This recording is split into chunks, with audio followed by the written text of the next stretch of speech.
கவலை, சந்தேகம், பயம் இவை அனைத்தும் நம் நட்பை சிதறடித்தது. யாராவது இதை ஏற்படுத்துகிறார்களா? நம்மிடம் ஏதாவது மறைந்த ரகசியமா? நம் பெற்றோர்கள் எதையும் சொன்னதில்லையா? நாங்கள் பல கேள்விகளை எழுப்பினோம், பதில்கள் கிடைக்கவில்லை.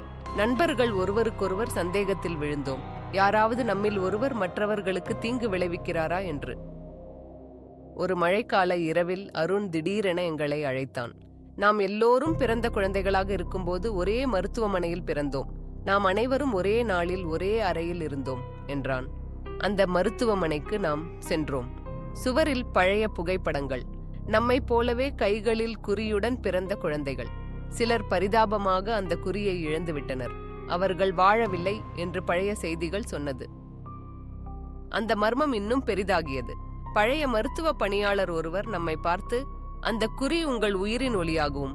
அது மறையும் போது உங்கள் உயிரும் மெலிய ஆரம்பிக்கும். சிலருக்கு அது முழுமையாக மறைந்துவிட்டால் அவர்களது ஆன்மா இழந்து போகும் என்று சொன்னார்.